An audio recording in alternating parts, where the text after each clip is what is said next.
It's called Debs, motherfucker. What's my shit, bitch?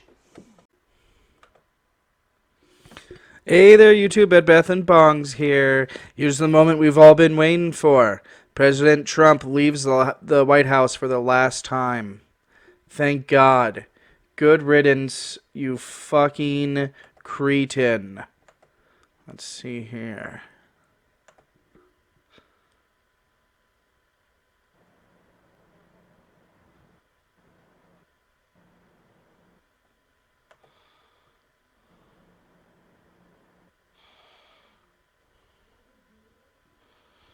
Okay.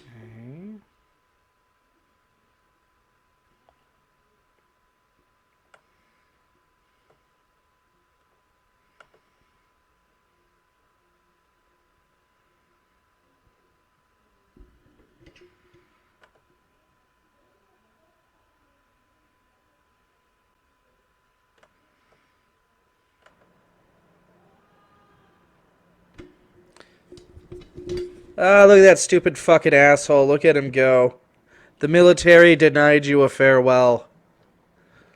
Only like 28% of the country still supports you, and it's just your base.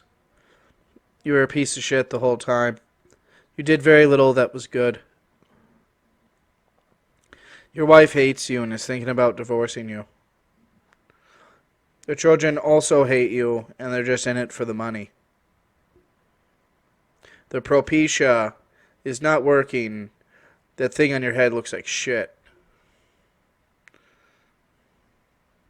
Look at him go. He's walking around, just waving at people. Goodbye. Goodbye, you piece of shit. Hey, hey, hey, hey. Hey, hey, hey. Goodbye. So today was Joe Biden's inauguration. I'm getting to this a little bit late. I had a lot of, family stuff to deal with. Had to take baby to daycare and make breakfast, yada, yada. But I've been looking at the news here and there, just keeping track of it, and it feels good. Yeah, Trump did not attend Joe Biden's inauguration. He left early this morning for his resort in Florida, Mar-a-Lago, which is funny. I was reading an article earlier where many of the people in Palm Beach, Florida, where that is, are not happy about the president moving back there. Apparently there's an agreement when the resort was established that no one would be allowed to actively live on the property. So this would kind of violate that as well. So there's going to be a little bit of local drama as far as that goes. And then, of course, we're going to have to see how it goes down as far as the charges he's facing in New York with the New York Attorney General, all of the tax fraud and just regular fraud that he's committed there, and exactly if a warrant is issued, whether Florida will honor that warrant, etc., etc. And how is that going to work exactly with Trump and his Secret Service protection? I'm not sure. Yeah, I was really scared that there was going to be, not scared, but, concerned that there was going to be an attack of some sort or some sort of huge protest against the National Guard. Hopefully nothing, thankfully nothing really proliferated. And this inauguration went on without a hitch. There wasn't really a crowd there. I believe there was some political people there to clap and,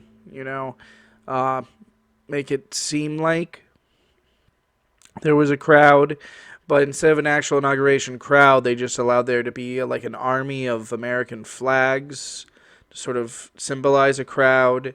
Because, of course, D.C. was locked down, National Guard all over the place, authorized to fire upon any trespassers.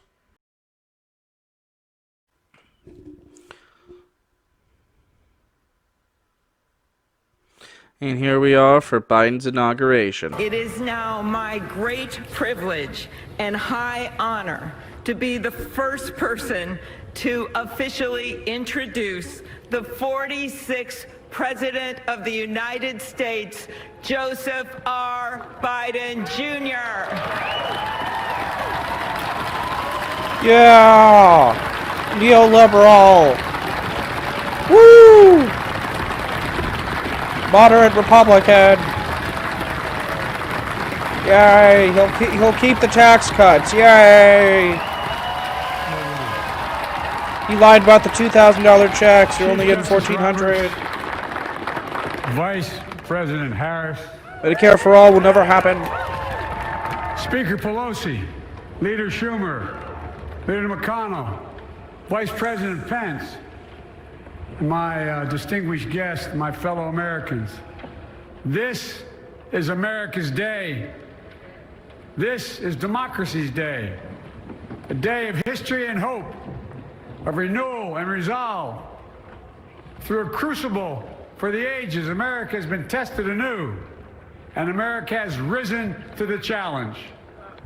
Today, we celebrate the triumph not of a candidate, but of a cause, the cause of democracy.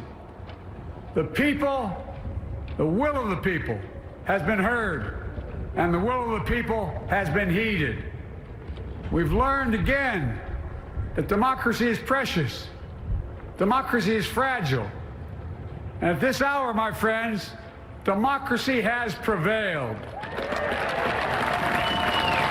That's true. So now, on this Good job, hallowed Biden. ground where just a few days ago, Did what you were supposed violence to do. sought to shake the Capitol's very foundation, we come together as one nation, under God, indivisible, to carry out the peaceful transfer of power as we have for more than 2 centuries.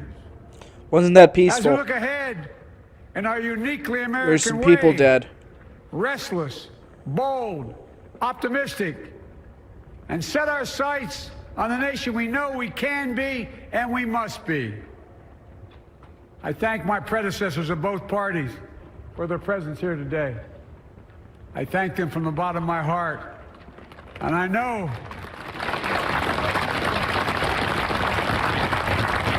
Thank George the Bush. resilience of our Constitution and the strength of our nation, as does President Carter, who I spoke with last night, who cannot be with us today, but whom we salute for his lifetime in service. I've just taken the sacred oath each of those patriots have taken, the oath first sworn by George Washington. But the American story depends not on any one of us, not on some of us, but on all of us, on we the people who seek a more perfect union. This is a great nation. We're a good Debatable. people.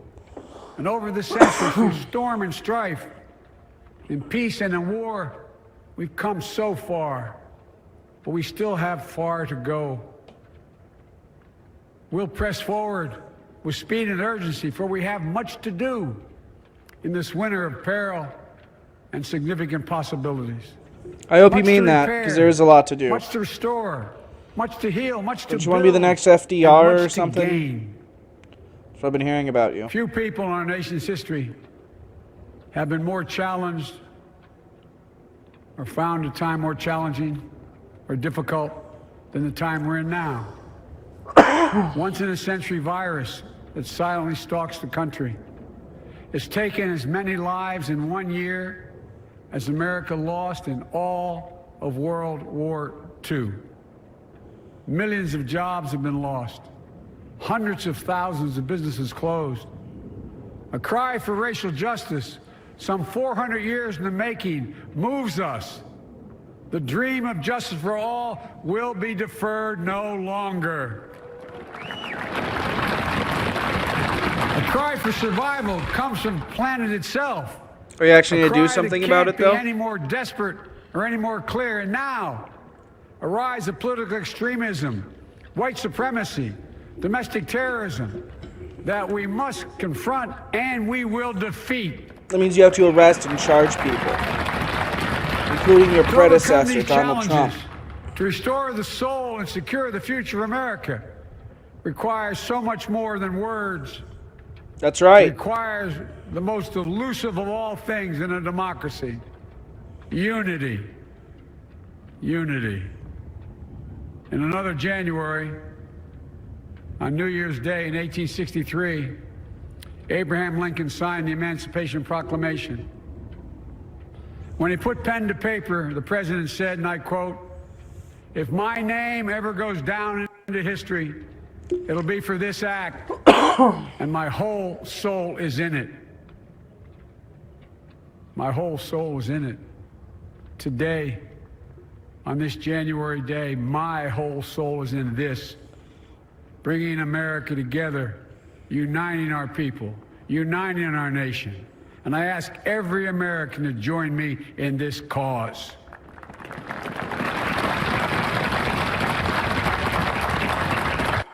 Uniting to fight the foes we face: anger, resentment and hatred, extremism, lawlessness, violence, disease, joblessness, and hopelessness.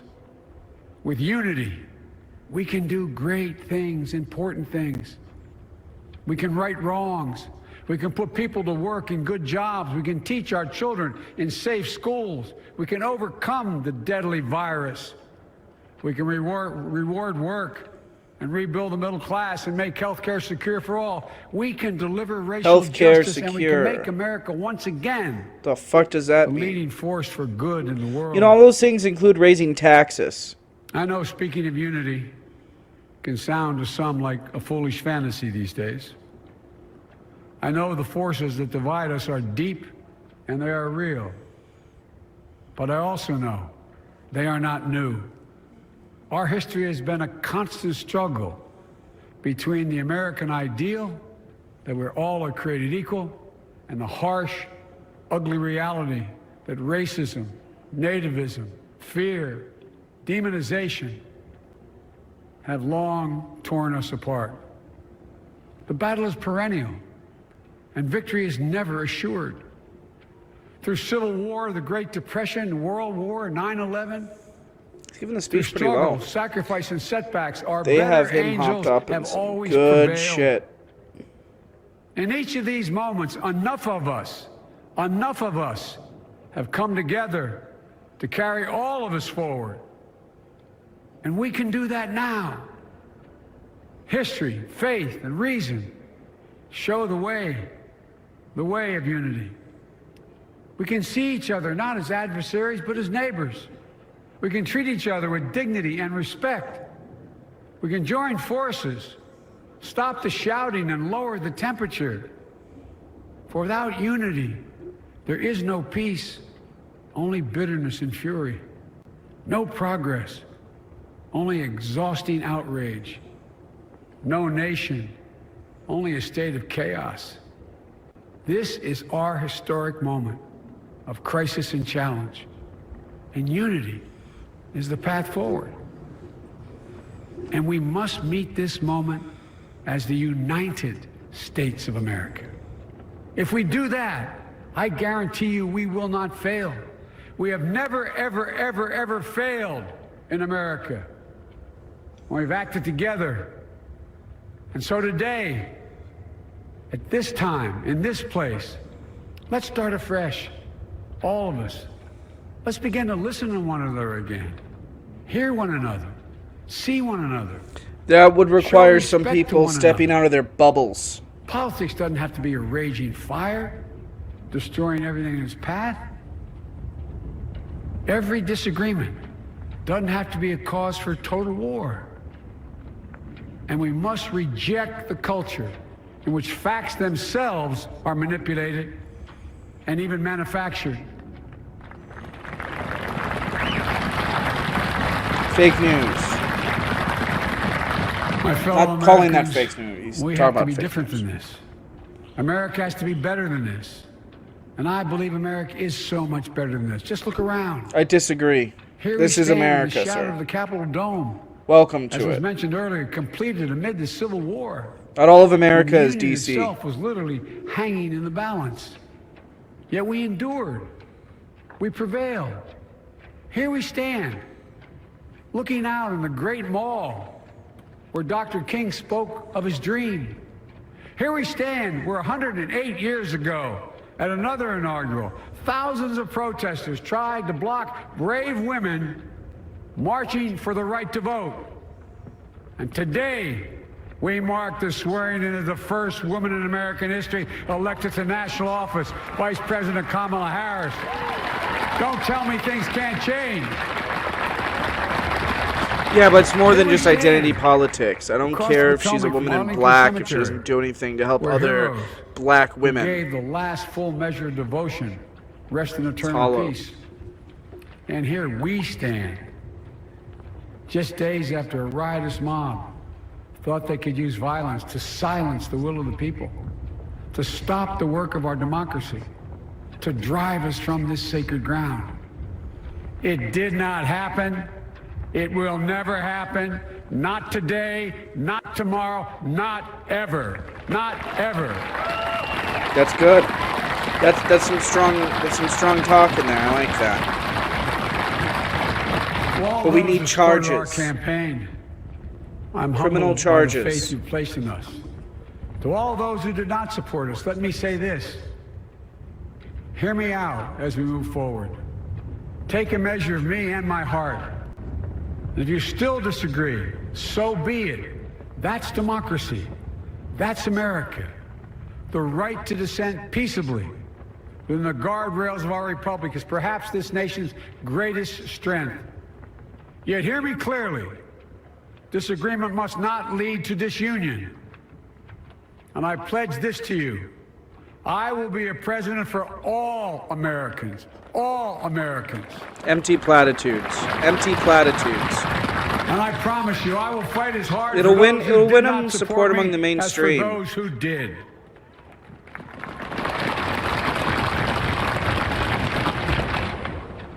Many centuries ago, unite us by helping us. A saint of my church wrote that a people was a multitude defined by the common objects of their love.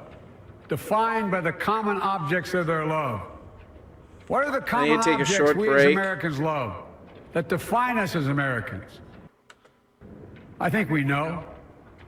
Come on. Smoke break!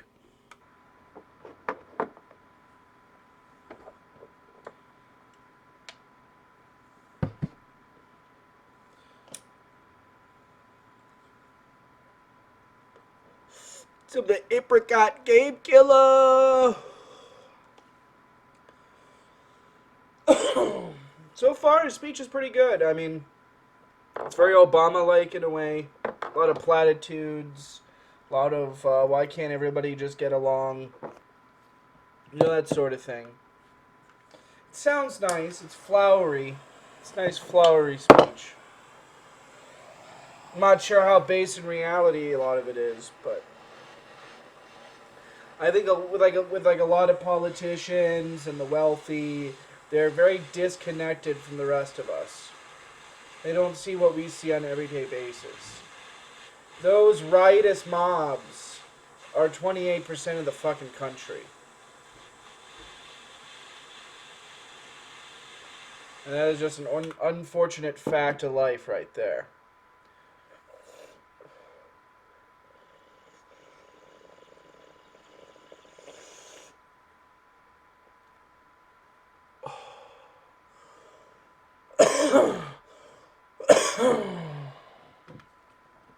Ooh-wee.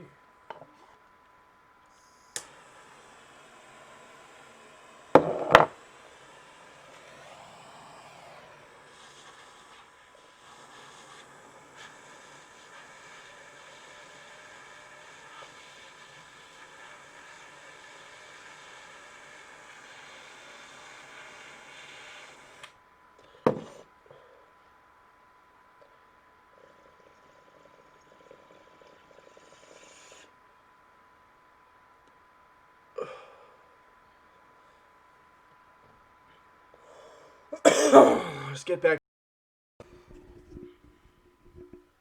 All right. Alrighty, let's get back to it. I just want to note how hilarious Joe's face is right now, where I have him paused. Very funny. He looks like he's crying. Alright. Opportunity, security, liberty, dignity, respect, honor, and yes, the truth. Recent weeks and months have taught us a painful lesson. There is truth and there are lies. Lies told for power and for profit. And each of us has a duty and a responsibility as citizens, as Americans, and especially as leaders. Leaders who have pledged to honor our Constitution and protect our nation, to defend the truth and defeat the lies. Look, I understand that many of my fellow Americans view the future with fear and trepidation. I understand they worry about their jobs. I understand, like my dad, they lay in bed wondering, can I keep my health care? Can I pay my mortgage? I don't think you do Thinking get about that, their Joe. families. You don't support free About what public comes housing next. or I Medicare promise for you, all. I get it. But the answer is not to turn inward, to retreat into competing factions, distrusting those who don't look like you, or worship the way you do, or don't get their news from the same sources you do. We must end this uncivil war that pits red against blue, rural versus urban, conservative versus liberal. That's the first verbal fuck We up, can do and we're this about halfway through the speech. If we open More our than halfway. souls Good job, Joe. instead of hardening our hearts. Crazy old man. If we show a little tolerance and humility, and if we're willing to stand in the other person's shoes, as my mom would say, just for a moment, stand in their shoes. Because here's the thing about life. There's no accounting for what fate will deal you. Some days, when you need a hand. There are other days when we're called to lend a hand. That's how it has to be. It's what we do for one another. And if we are this way, our country will be stronger, more prosperous, more ready for the future. That's And true. We can still disagree. Welfare programs help My fellow business Americans, in the work prosper ahead in a of lot us, of ways. we're going to need each other. We need all our strength to It's the to benefits of persevere. having a democratic through this socialist dark society. winter. We're entering what may be the toughest and deadliest period of the virus. We must set aside politics and finally face this pandemic as one nation. One nation. And I promise you this, as the Bible says, weeping may endure for a night, but joy cometh in the morning. We will get through this together. Together. Look, folks, all my colleagues I serve with in the House and the Senate up here, we all understand the world is watching all of us today. So here's my message to those beyond our borders. America has been tested, and we've come out stronger for it. We will repair our alliances and engage with the world once again. I do Not to support meet that. yesterday's challenges, but today's and tomorrow's challenges. And we'll lead not merely by the example of our power, but by the power of our example.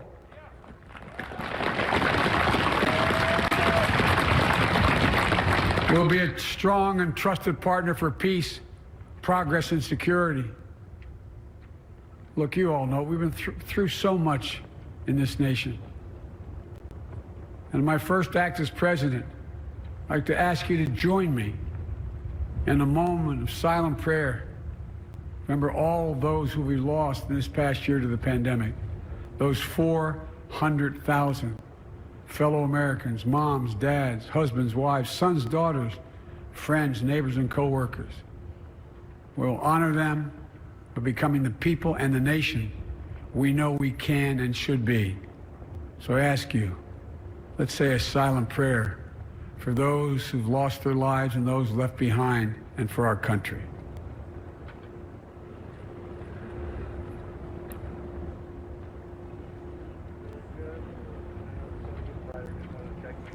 Are the flags praying, Amen. you think?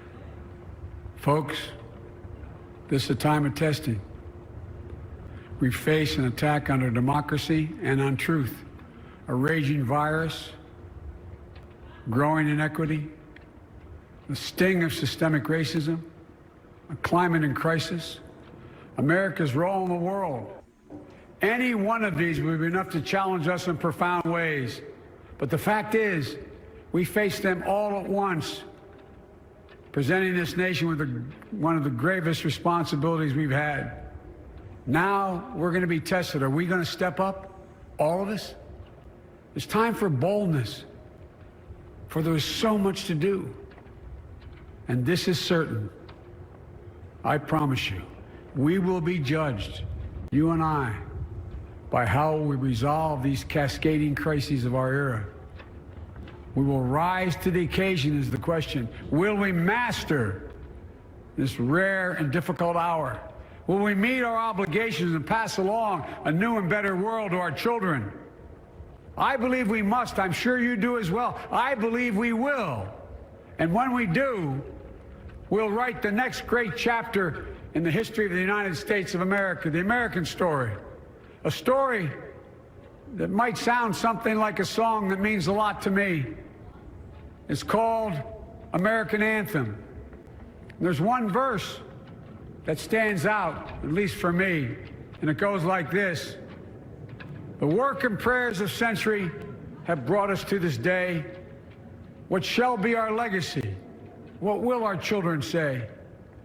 Let me know in my heart when my days are through. America, America, I gave my best to you. Let's us add our own work and prayers to the unfolding story of our great nation. If we do this, it's Mr. Deeds level then quality. When our days are through, our children and our children's children will say of us, they gave their best. Sell Sharpton They did here? their duty. They healed a broken land. My fellow Americans, I close the day where I began, with the sacred oath. Before God and all of you, I give you my word. I will always level with you. I will defend the Constitution. I'll defend our democracy. I'll defend America. And I'll give all of you, keep everything I do in your service, thinking not of power, but of possibilities, not of personal interest, but the public good. And together, we shall write an American story of hope, not fear, of unity, not division, of light, not darkness, a story of decency and dignity, love and healing, greatness and goodness. May this be the story that guides us, the story that inspires us, and the story that tells ages yet to come that we answered the call of history. We met the moment. Democracy and hope, truth and justice did not die on our watch but thrived. That America secured liberty at home and stood once again as a beacon to the world. That is what we owe our forebears, one another, and generation to follow. So, with purpose and resolve, we turn to those tasks of our time, sustained by faith, driven by conviction, and devoted to one another and the country we love with all our hearts. May God bless America, and may God protect our troops. Thank you, America. And may God save our souls. The inaugural address. That was a pretty good speech. I'm not gonna lie. President of the United States. Powerful, personal, emotional at times, delivered with command. Yeah, overall, especially by the standards of the speeches that Joe Biden usually gives, that was pretty good. There was a lot of empty platitudes in there about unity, blah, blah, blah. I mean, you can't really unite when 28% of the country is part of a crazy death MAGA cult. But there is some stuff in there I liked. He called the rioters that stormed the Capitol what they were, a riotous mob. That's some tough talk. I want to see some more charges and some more investigations behind that tough talk, but we'll see. And he said something about secured health care. Doesn't really mean anything. Another empty platitude. Never mentioned Medicare for all. Didn't mention a lot of specific policies, which bugged me a little bit. But I mean, there wasn't a lot to object to in the actual. What's the word? This is what happens when you have a show where you smoke a bunch of pot. There wasn't a lot of meat there to what he was talking about. But it was a very flowery speech. Kind of reminded me of Obama. Maybe Obama read it for him. I don't know. And he didn't fuck up a lot. I mean, from what I understand, he grew up as a stutterer. I grew up as a stutterer. I get it. Especially because he's an old-ass man. But he did really well in the speech. And he fucked up much less than I normally do in a broadcast. So, very good job, Joe. I do have to say, went off without a hitch. There was no terrorism. There was no... the National Guard locked it the fuck down. Everyone's a little anxious, though, because who knows? We still have 4 years to get through to see how this all plays out. Dab of the day! Woo!